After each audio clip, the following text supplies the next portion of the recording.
Hello everyone, मैं अंजलि चंदेल आपका अपने यूट्यूब चैनल पर स्वागत करती हूँ। देखिए, मैंने इससे पहले एक वीडियो अपलोड किया था। उसमें मैंने आपको बताया था कि जो केंद्रीय विद्यालय की तरफ से वैकेंसी आई थी कई वैरायटी पोस्ट की, तो उसमें से जो टीजीटी पोस्ट का मैंने इंटरव्यू दिया हुआ था। मेरा इंटरव्यू पिछले ही महीने 20 मई को हुआ था, जो कि दिल्ली में था। तो मैंने आपसे ये क्वेश्चन पूछे थे कि आप ये बताइएगा कि आपको मेरे इंटरव्यू से क्या हेल्प हो सकती है। आप क्वेश्चन करिएगा तो मैं उनका जवाब दूँगी। तो उसी को लेकर मैं ये वीडियो बना रही हूँ, जिससे जो मेरे से क्वेश्चन किए गए थे इंटरव्यू में, या जो भी क्वेश्चन आपने मुझसे पूछे कि इंटरव्यू को लेकर क्या हो सकते हैं, उनका मैं जवाब इस वीडियो में दूँगी। ठीक है, तो वीडियो स्टार्ट करते हैं। देखिए, मेरा इंटरव्यू हुआ था 20 मई को। वो था केवीएस टीजीटी पोस्ट के लिए, क्योंकि मेरा सब्जेक्ट एसएसटी था, तो मेरा इंटरव्यू 20 मई को था। एसएसटी वालों का सभी का इंटरव्यू 20 मई को ही हुआ था। ठीक है, और बेसिकली 20 मई को जिनका इंटरव्यू हुआ था वो सभी यूआर कैटेगरी से बिलोंग करते थे। तो मेरी कैटेगरी यूआर अनरिजर्व में है, तो मेरा इंटरव्यू 20 को हुआ था।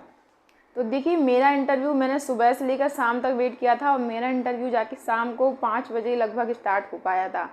ऐसा था ना कि कई कैंडिडेट थे जिनका पहले हो गया था, तो उनका एक्सपीरियंस लेते लेते मुझे शाम तक बिल्कुल फियर ख़त्म हो गया था कि इंटरव्यू में मुझसे क्या पूछा जाएगा क्या नहीं। मैंने सोचा था अब जो होगा देखा जाएगा, क्योंकि सुबह से शाम तक का बहुत लंबा वेट होता है। और सबसे पहले जब हम लोग एंटर किए थे अंदर, तो उससे पहले हम लोगों का एक लिस्ट बना दिया गया था कि कब कितने बजे हमारा इंटरव्यू लिया जाएगा। सबकी टाइमिंग तो इंटरव्यू लेटर में 8:30 बजे लिखी थी, लेकिन ऐसा नहीं हुआ। बाद जब वहाँ जाके पता चला था कि इंटरव्यू 3 शिफ्ट में होगा, एक सुबह 8:30 बजे, फिर 11 बजे और फिर 2 बजे। तो मेरा इंटरव्यू 2 बजे की टाइमिंग में था। तो आप समझ सकते हैं कि सुबह से लेकर शाम तक का वेट कितना भारी पड़ा। और लेकिन वेट तो करना ही था। इंटरव्यू जब एंटर हम लोग हो गए थे, उसके बाद पहला स्टेप रजिस्ट्रेशन का था। वहाँ पर रजिस्ट्रेशन करवाया, उसके बाद हम लोग एंटर हुए। हम लोगों का बायोमेट्रिक करवाया गया था। आफ्टर दैट हम लोग का डॉक्यूमेंट वेरिफिकेशन हुआ था। सबसे पहले डॉक्यूमेंट वेरिफिकेशन हुआ था, और डॉक्यूमेंट वेरिफिकेशन के बाद जो डॉक्यूमेंट वेरिफिकेशन को क्लियर कर लिए थे जो स्टूडेंट, उनका ही इंटरव्यू लिया गया था। ऐसा नहीं है, जो कई सारे स्टूडेंट डॉक्यूमेंट वेरिफिकेशन में बाहर भी हुए हैं, आपको पता होगा। कुछ सब्जेक्ट कॉम्बिनेशन में बाहर हुए, या कुछ उनके डॉक्यूमेंट में गड़बड़ थी, या ऐसे कुछ कैंडिडेट बाहर हुए थे। तो मेरा इंटरव्यू लगभग शाम को 5 बजे स्टार्ट हुआ था। तो अभी मैं इंटरव्यू क्वेश्चन के बारे में आपको बताऊंगी। देखिए, ये इंटरव्यू मैंने 5 बजे ही दिया था। उसमें कई बोर्ड बनाए गए थे। तो मेरा बोर्ड में 24 स्टूडेंट थे। 24 में 22 ही प्रेजेंट थे और 2 एब्सेंट थे। तो मेरा इंटरव्यू लास्ट थर्ड था, मुझे याद है, लास्ट थर्ड था। उसके बाद 2 कैंडिडेट का और हुआ था, उसके बाद ख़त्म हो गया था शाम के। तो जब मैं एंटर हुई उसमें रूम में इंटरव्यू के लिए, तो मैंने देखा एक क्लासरूम था। बेसिकली जो केंद्रीय विद्यालय होते हैं वहीं इंटरव्यू होते हैं। एक क्लासरूम था, वहीं पे ऐसे सीटिंग अरेंजमेंट कर दी गई थी जैसे इंटरव्यू पैनल बैठा हो और सामने बोर्ड लगा था।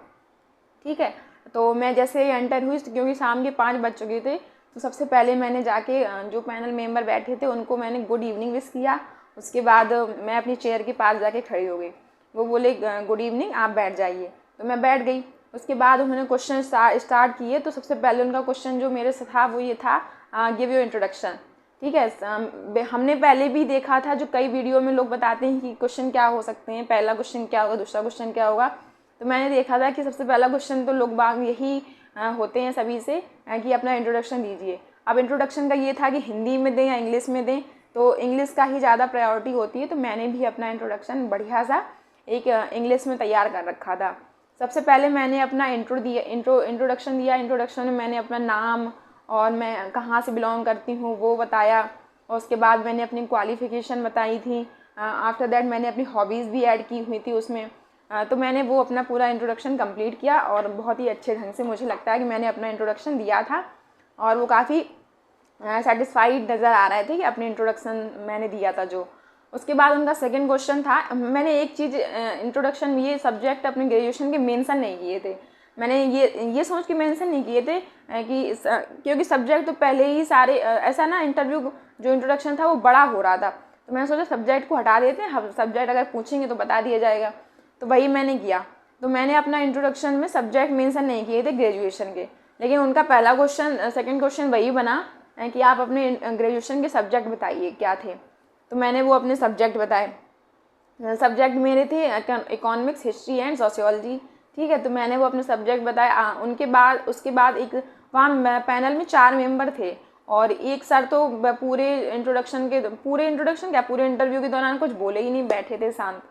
हो सकता है वो मुझे ऐसा लगता है वो साइकोलॉजिस्ट बैठाए जाते हैं जो देखते हैं कि आपके हाव भाव कैसे हैं और आप कहीं घबरा तो नहीं रहे इंटरव्यू में, आपकी आवाज़ वगैरह सब नोटिस कर रहे थे। तो उसमें से एक सर थे, वो बोले कि क्या आपने इससे पहले कभी टीचिंग की है।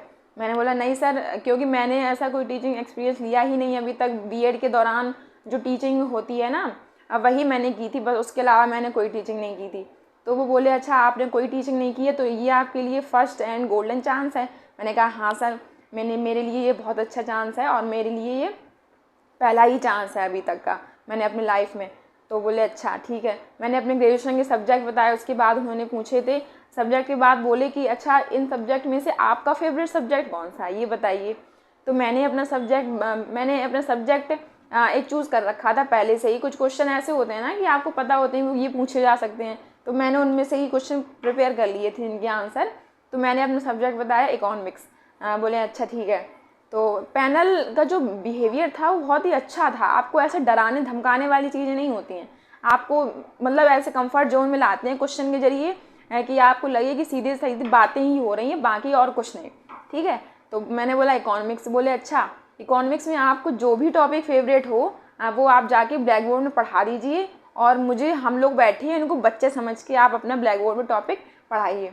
मैंने बोला ठीक है, क्योंकि मैंने ऐसा किया था। सब मेरा सोशल साइंस था, तो सोशल साइंस में मैंने अपने जो सब्जेक्ट थे हिस्ट्री, इकोनॉमिक्स और पॉलिटिकल साइंस और ज्योग्राफी, चारों में से एक एक टॉपिक प्रिपेयर कर लिया था डेमो के लिए।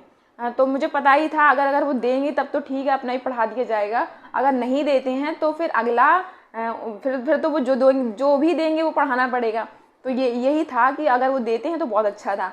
सुबह से शाम तक के इंटरव्यू में मैंने देखा भी था कि जो सर मेंबर हैं पैनल के, वो स्टूडेंट को अपनी ही तरफ से नहीं बल्कि स्टूडेंट से पूछ के ही दे रहे हैं कि आप जो भी तैयार करके आए हैं उनको दे दीजिए, उनको पढ़ा दीजिए। तो ठीक है, मैंने अपना टॉपिक सिलेक्ट किया हुआ था इकोनॉमिक्स में फूड सिक्योरिटी, ठीक है। जैसे ही मैं बोर्ड में गई, बोर्ड में मुझसे पहले जिनका डेमो हुआ था वो सारा बोर्ड में लिखा हुआ था, उन्होंने डस्ट उसको नहीं किया था। तो मैंने सबसे पहले जाके उसको साफ़ किया और उसके बाद मैंने अपना डेट और सब्जेक्ट मेंशन किया और उसके बाद मैंने पढ़ाना स्टार्ट किया। मैंने सिर्फ फूड सिक्योरिटी की डेफिनेशन ही बता पाई थी। ऐसे कुछ क्वेश्चन करे सबसे पहले तो बच्चों से, मतलब बच्चा समझ के पैनल मेंबर से क्वेश्चन किए और हालांकि उन्होंने कुछ जवाब नहीं दिए पर वो मुस्कुराते रहे। और फिर मैंने उनको अपने क्वेश्चन करके अपने टॉपिक पे पहुंची। टॉपिक पे पहुंचने के बाद मैंने अपना जो टॉपिक निकलवा लिया। उसके बाद मैंने उसकी डेफिनेशन बताई फूड सिक्योरिटी की।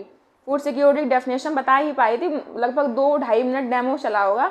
उसके बाद वो बोले अच्छा ठीक है आप अपनी सीट पे बैठ जाइए आके। तो मैं अपनी सीट पे जाके बैठ गई। उसके बाद उन्होंने नेक्स्ट क्वेश्चन शुरू किए जो कि मेरे से, क्योंकि मैंने उनको बताया था